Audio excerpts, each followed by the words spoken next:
but that's all right. But when I came here to America, when I landed in New York, one of the first things I did was to go to the Wall Street occupation, because I wanted to see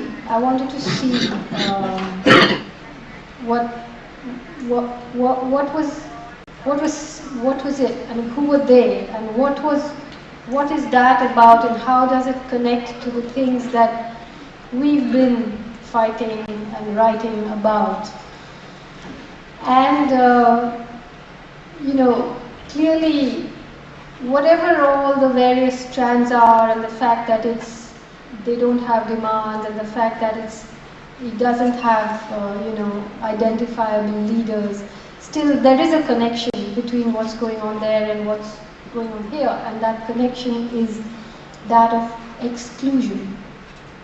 These are people who are excluded. I mean, they are clearly not the 400 families who own half the wealth of America, and they are not the 100 people in India who own 25% of India's GDP.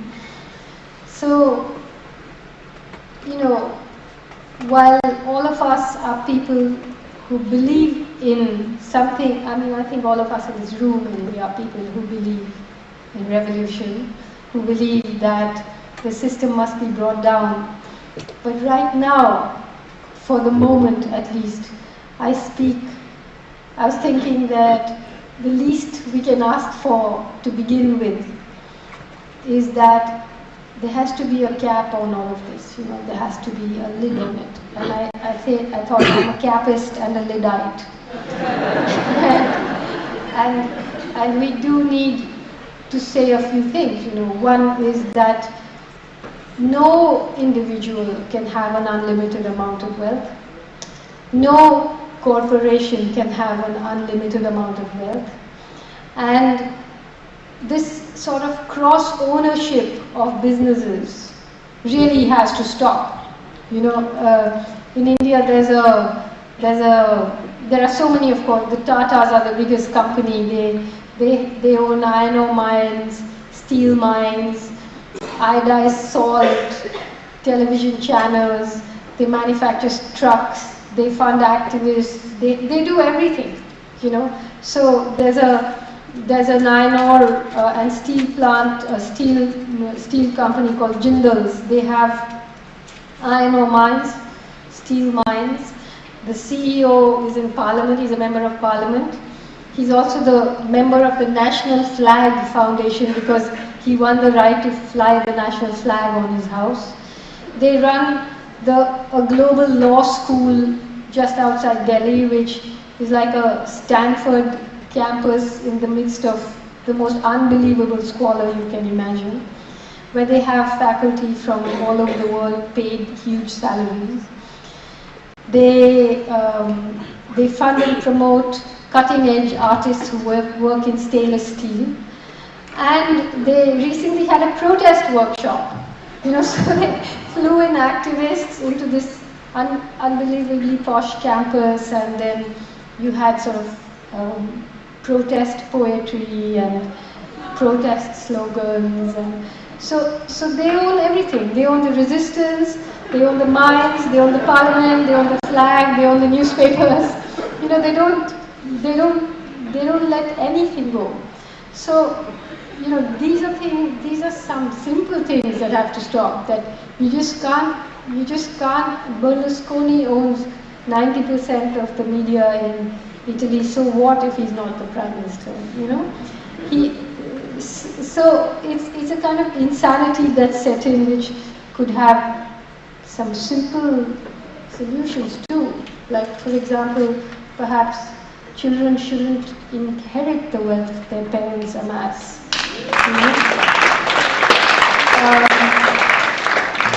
So I'm just going to read the end of the book and then I'll go away.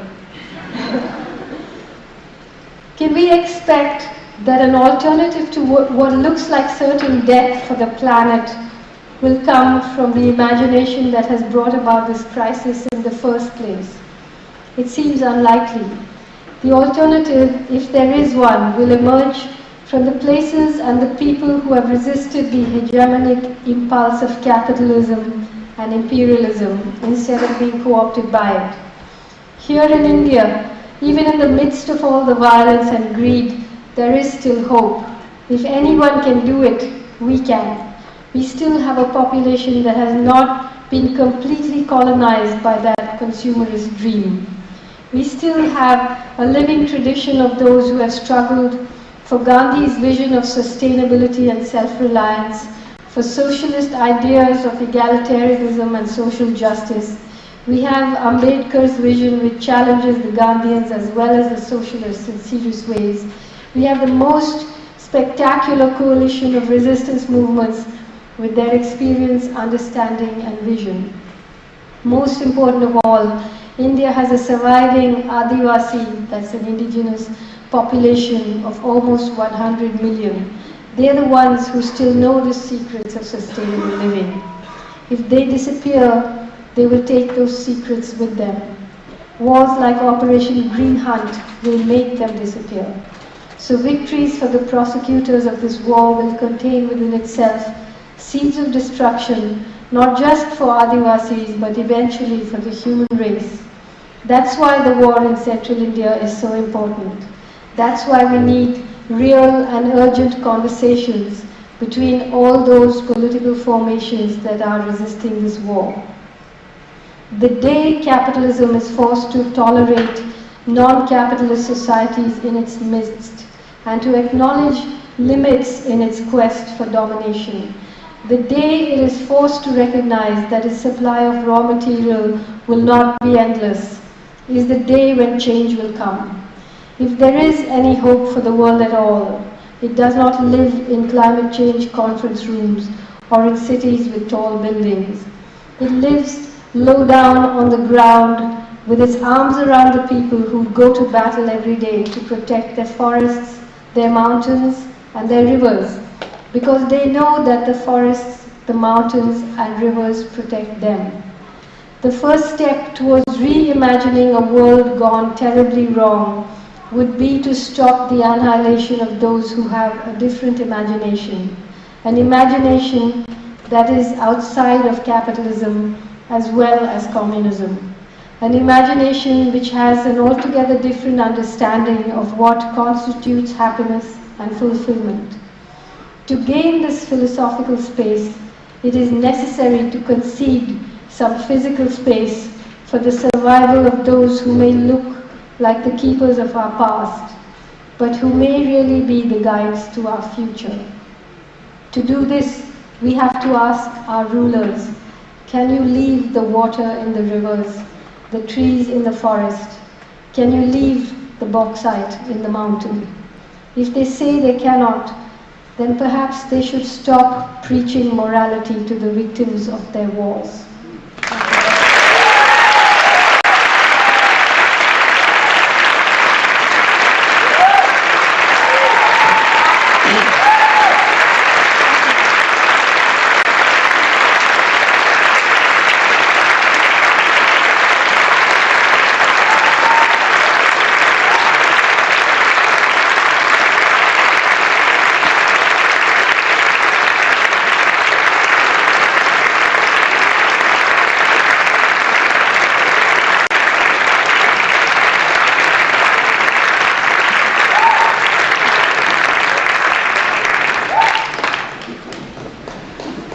Done our job, the rest is up to you. Okay, so we're going to do Q&A for a few minutes. Yeah, we'll have to repeat the questions. I just want to say something before we do this, that in case it does come up, I think something that you and I share is I don't think hatred is too strong a word, a hatred for writers who lie. So if that ever happens to come up, that'd be fun to both take that on. Louder! Oh, sorry. Well, you missed I said some really interesting things, but don't worry about it. So you go ahead. Are there any questions? Yeah.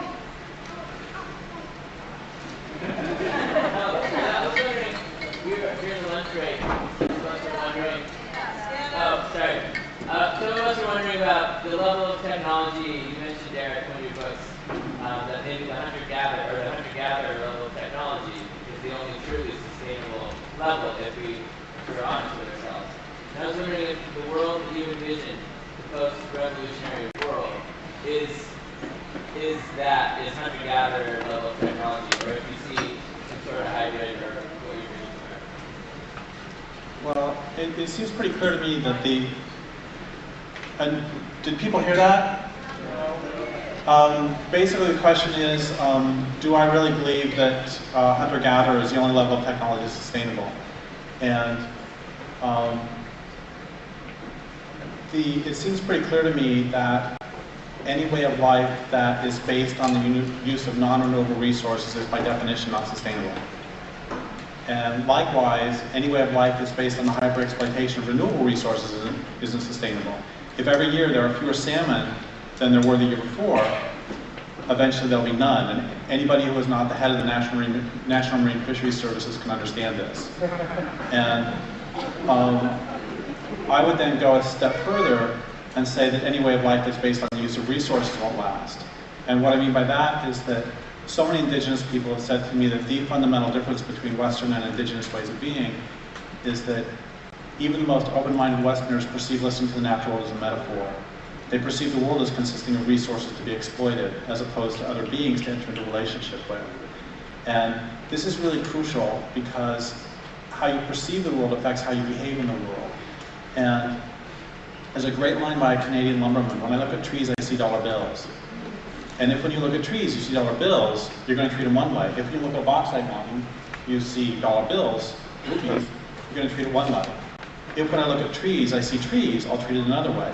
If when I look at this particular tree, I see this particular tree, I'll treat it differently still. The same is true for fish, the same is true for bauxite mountains, the same is true for women.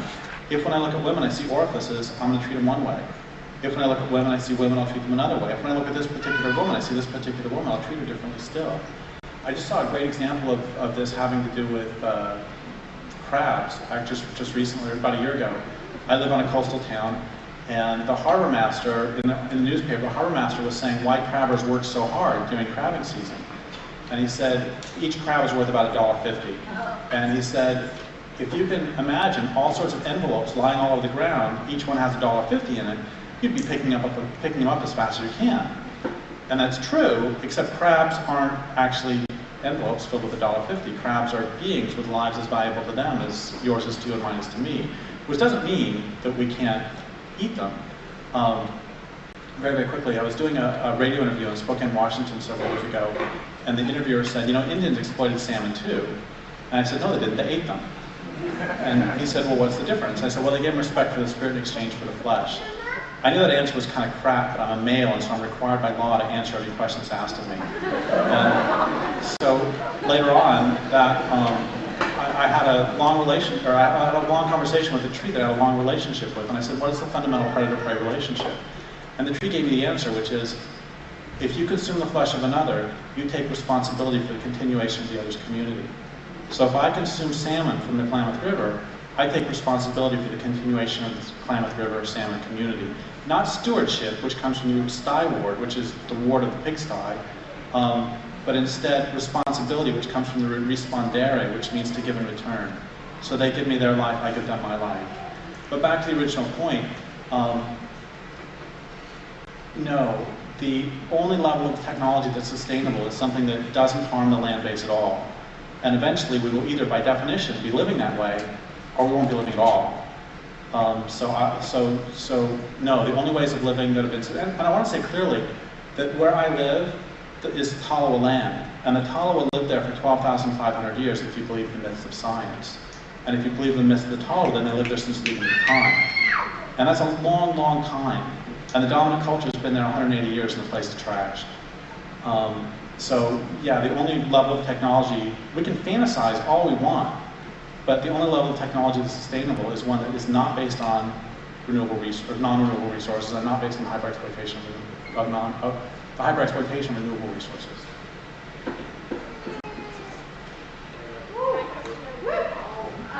There's been wide criticism of the Occupy movement in the sense of the privilege of those who are able to be a part of it and the lack of narratives of communities of color, post the story. I just wanted to hear your thoughts about that and any advice in terms of bridging multiple and diverse struggles.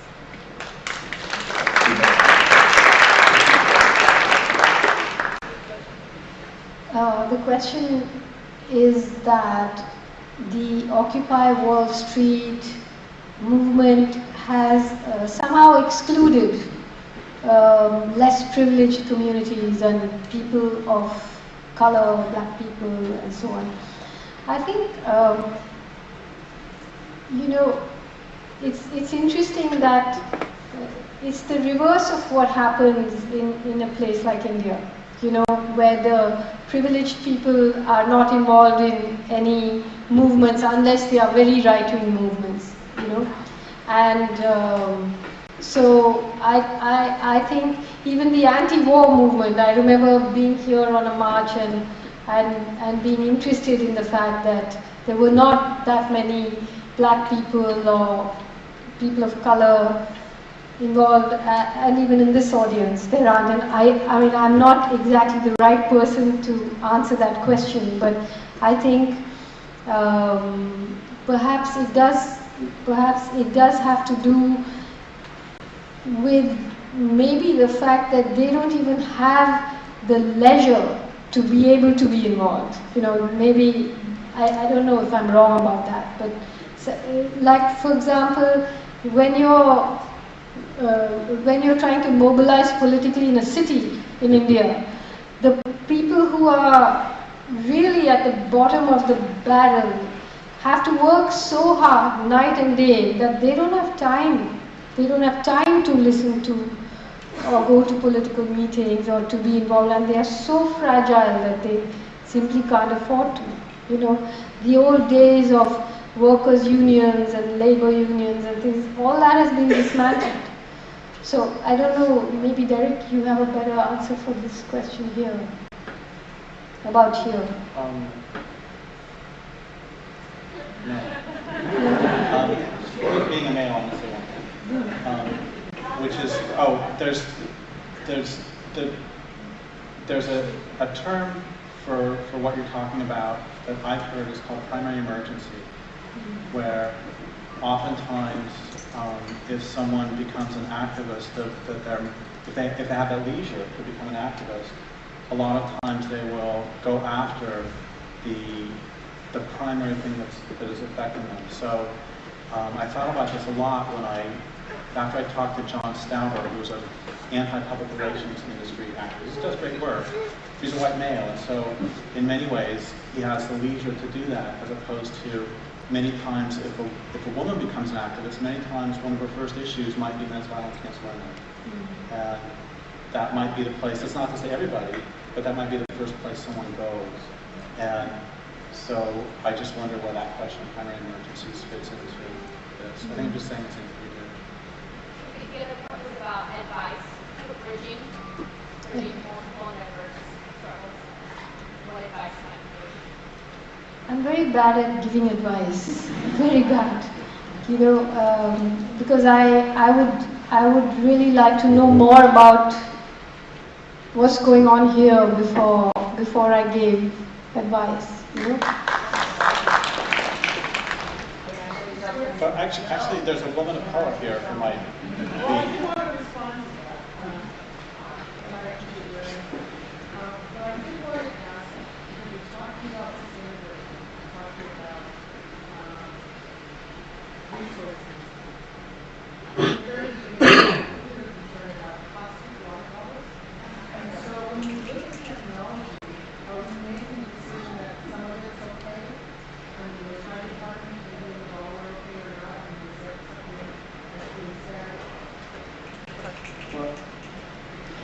Well, I think you know, this appearance of bottled water is such a terrible thing. You know, it's quite recent. I come from the state of Kerala, which is the southernmost part of India, where there's a huge agitation, quite successful one, against Coca-Cola, because they are